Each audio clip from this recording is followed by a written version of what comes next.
Olá, hoje eu vou apresentar a aula sobre fatores de solubilidade e concentração.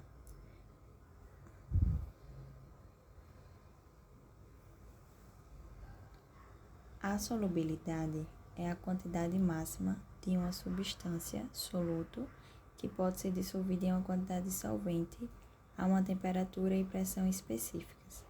Os principais fatores que afetam as solubilidades são temperatura. Para a maioria dos sólidos em líquidos, a solubilidade aumenta com o aumento da temperatura. Já para os gases, a solubilidade diminui com o aumento da temperatura. Pressão. A pressão tem um impacto significativo na solubilidade de gases. Aumentando a pressão, aumenta-se a solubilidade dos gases em líquidos, como acontece com dióxido de carbono em bebidas carbonatadas. Natureza do soluto e do solvente. Solutos e solventes, com características semelhantes como polaridade, tendem a ser mais solúveis entre si. Por exemplo, substâncias polares como o sal se dissolvem melhor em solventes polares, como a água, enquanto substâncias não polares como óleos se dissolvem melhor em solventes não polares. Tamanho das partículas. Soluto com partículas menores tendem a se dissolver mais rapidamente, pois tem maior área de contato com o solvente.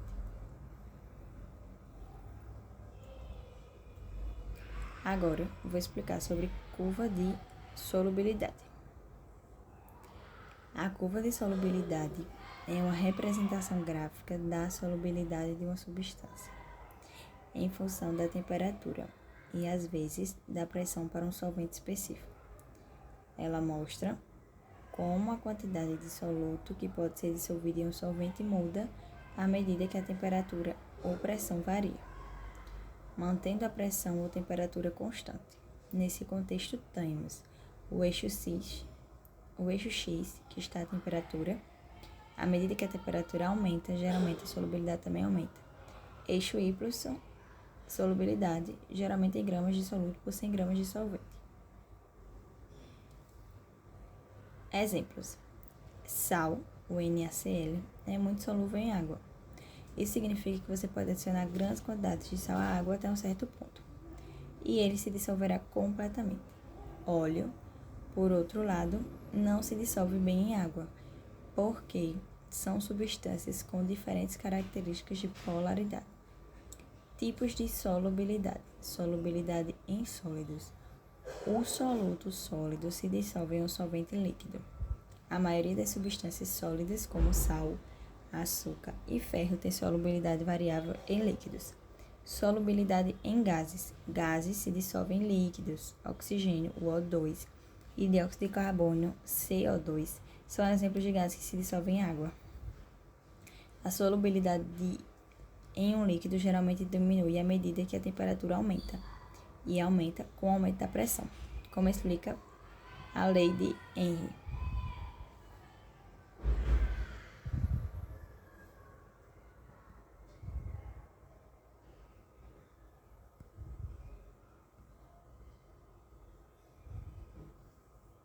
O que é concentração?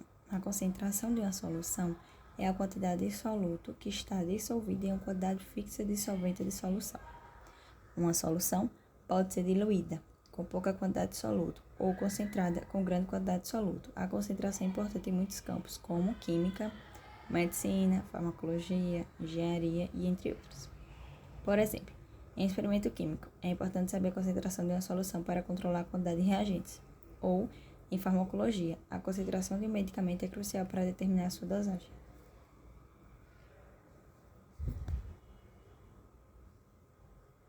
Como expressar a concentração?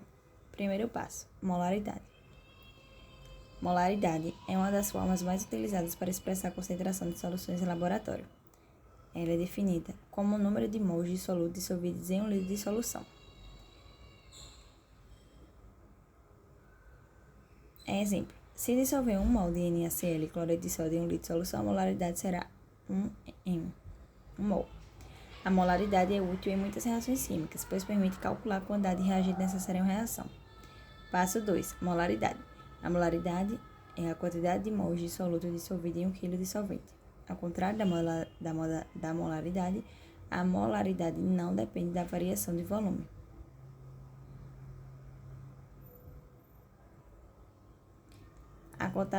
Ao contrário da molaridade, a molalidade não depende da variação de volume com a temperatura, já que a massa do solvente não muda com a temperatura, enquanto o volume pode se alterar.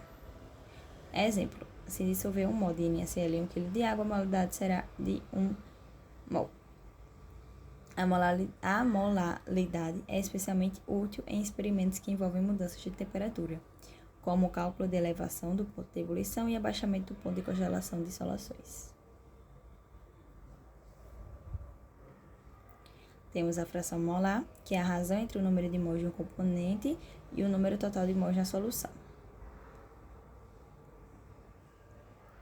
Temos a porcentagem de massa, que é a porcentagem expressa a quantidade de massa do soluto em relação à massa total da solução, multiplicando por 100.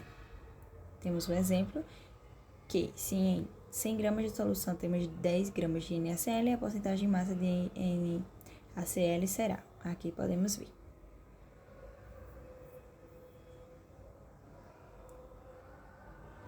Temos porcentagem de volume, usada principalmente para soluções líquidas e expressa o volume de soluto em relação ao volume total da solução, multiplicada por 100. Volume do soluto sobre o volume total da solução vezes 100. Exemplo, se temos 10 ml de etanol em 100 ml de solução, a porcentagem em volume será. A normalidade é a medida de concentração de equivalentes de soluto por litro de solução. É especialmente útil em reações de ácido, base e redox.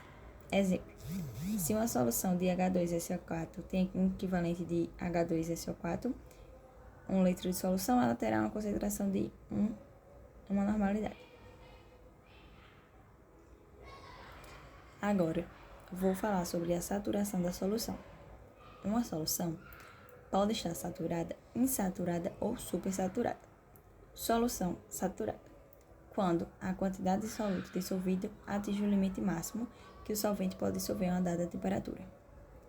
Qualquer adição de soluto não se dissolve e forma um precipitado. Solução insaturada. Quando a solução contém menos soluto do que a quantidade máxima que pode ser dissolvida. O soluto ainda pode se dissolver. Solução supersaturada. Uma solução instável que contém mais soluto dissolvido do que a quantidade que normalmente seria possível a uma determinada temperatura. Isso pode ser feito dissolvendo o soluto a uma temperatura alta e depois resfriando lentamente a solução. Agora, temos a curva de solubilidade.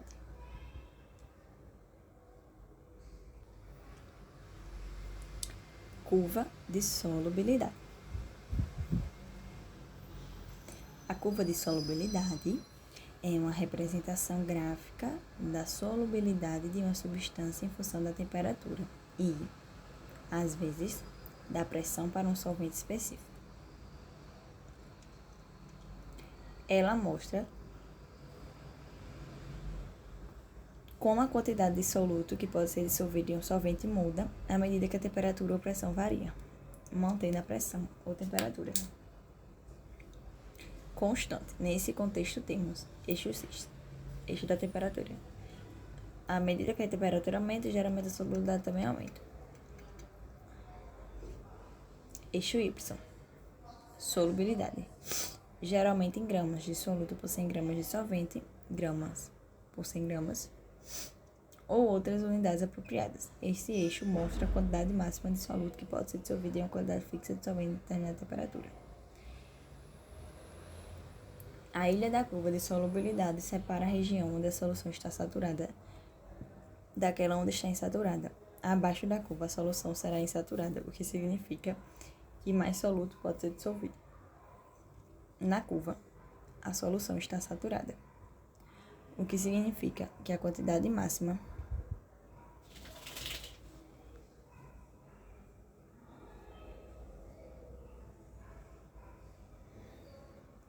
dissoluto para a temperatura já foi dissolvida. Acima da curva, a solução está super saturada, o que indica que há mais soluto presente do que o que deveria ser solúvel nessa temperatura. Sendo assim, pontos específicos na curva de solubilidade podem representar pontos de interesse, como o ponto de saturação, onde a solução está saturada e não pode dissolver, mas soluto sob as condições especificadas. Vale ressaltar aqui, para substâncias gasosas dissolvidas em líquidos, a pressão também é um fator importante. Portanto, em alguns casos, a curva de solubilidade pode incluir a pressão no eixo horizontal. Em resumo, essa curva de solubilidade é uma ferramenta gráfica que ilustra como a solubilidade de uma substância em um solvente específico muda com a temperatura e, possivelmente, com a pressão. É uma representação visual valiosa para entender as condições em que a substância pode ser dissolvida de forma eficaz e como a quantidade máxima que pode ser dissolvida varia com a temperatura ou pressão.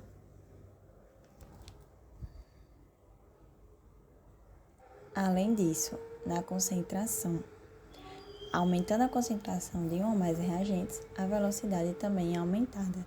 Isso porque, quanto maior a concentração dos reagentes, implica maior quantidade de partículas em um mesmo volume.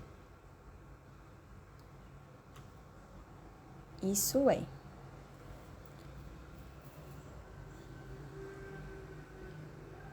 eleva-se a quantidade de colisões efetivas, os quais são responsáveis pela ocorrência das reações químicas.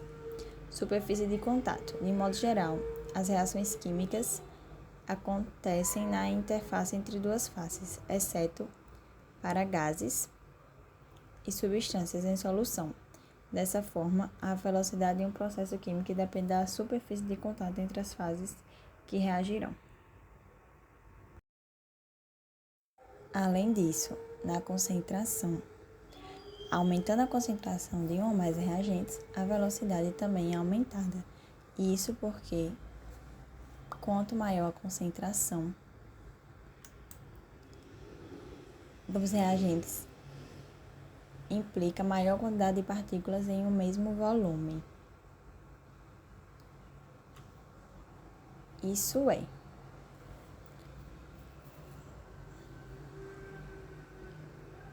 eleva-se a quantidade de colisões efetivas, os quais são responsáveis pela ocorrência das reações químicas. Superfície de contato. De modo geral, as reações químicas acontecem na interface entre duas faces, exceto para gases e substâncias em solução. Dessa forma, a velocidade de um processo químico depende da superfície de contato entre as fases que reagirão. Além disso, na concentração, aumentando a concentração de um ou mais reagentes, a velocidade também é aumentada. Isso porque, quanto maior a concentração dos reagentes, implica maior quantidade de partículas em um mesmo volume. Isso é,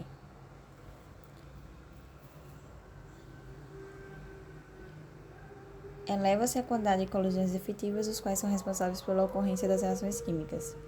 Superfície de contato. De modo geral, as reações químicas acontecem na interface entre duas faces, exceto para gases e substâncias em solução. Dessa forma, a velocidade de um processo químico depende da superfície de contato entre as fases que reagirão. Além disso, na concentração, aumentando a concentração de um ou mais reagentes, a velocidade também é aumentada. Isso porque, quanto maior a concentração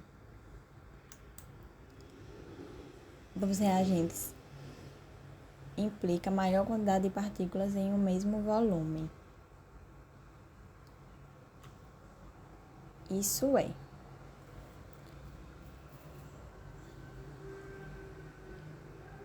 eleva-se a quantidade de colisões efetivas, os quais são responsáveis pela ocorrência das reações químicas.